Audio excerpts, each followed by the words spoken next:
Uburyo bwo gusomana buri mukobwa wese aba yumva yifuza ko umukunzi we yamusomamo. Urubuga mukunda cyane Hot Time TV twifuje kubasangiza bumwe mu buryo bugiye butandukanye bushobora kugufasha, ushobora gusomamo umukunzi wawe bikaba byamunezeza, bikarenga, bikazaba n'urwibutso cyangwa se amateka atazibagirana ku mutima we. Abakobwa kimwe n'abahungu bakunda gusomana, ariko wari uzi ko burya abakobwa bakunda uburyo bwo gusomana bumwe na bumwe kurusha ubundi? Si uguhuza iminwa gusa, ahubwo hari amwe mu magambo yo gusomana buri mukobwa arota ijoro n'amanywa, ku buryo aba yifuza ko byibuze yabikorerwa rimwe ku munsi. Uburyo wasomamo umukunzi wawe akanezerwa bidasanzwe. Nusoma umukobwa mukundana muri ubu buryo ntazigera akwibagirwa. Ubu buryo bwatuma wigarurira umutima w'umukunzi wawe. Ariyo mpamvu hano kuri Hot Time TV twabateguriye bumwe mu buryo burenga 5 bushobora burya kugufasha igihe uri gusomana n'umukunzi wawe. Buri mukobwa yifuza gukorerwa ibi byibuze rimwe mu buzima bwe.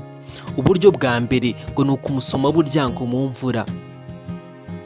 Imvura itangiye kugwa, aho kugira ngo utwikire umukobwa yere kunyagirwa, zamura umutwe we umurebe mu maso maze umusome byimbitse. Uko muri gusomana gerageza kumutsa imisatsi ye n'ikiganza kimwe, ikindi kiganza kimufashe mu manyungunyungu ugerageza kumuterura. Buri mukobwa aba yifuza ibintu nk'ibi, kandi nubimukorera azumva ameze neza nk'uwageze mu ijuru rito kandi ari mu biganza byawe.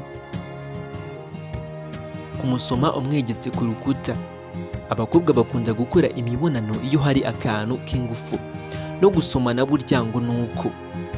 Uburyo bwo gusomana muterure umwegetse ku rukuta n'imbaraga maze umusome byimbitse, ariko ukomeze kumutsindagira ku rukuta, amaguru ye atandukanye winjizamo ayawe ariko acyambaye imyenda. Ukomeze kumusoma. Ibi ni ibintu atazibagirwa mu buzima bwe. Kumusoma murimo gutongana ku bintu bitagenze neza, yakurakariye cyane, mwegere ufate ibiganza bye, azagerageza kukurwanya cyangwa kuguhunga yibwira ko ugiye kumugirira nabi. Mufate umwegereze maze umusome, ubukana yari afite buzahita bucururuka bube 0 kubera kumusoma. Komeza umusome nk'iminota igera ku 10 mbere yuko umuryamisha ku gitanda. Nubikora neza azamara imyaka 5 atongeye kugutonganya. Ubundi buryo nakubwira ni ukumusoma uturutse inyuma. Mwegere uturutse inyuma mu gihe atatekerezaga ko waba uhari. Musome ku jisho, ku matama mbere yuko ahindukira ngo kurebe neza. Abakobwa benshi bakunda gusomana bitunguranye, ariko bikore neza utazatungurwa mbere.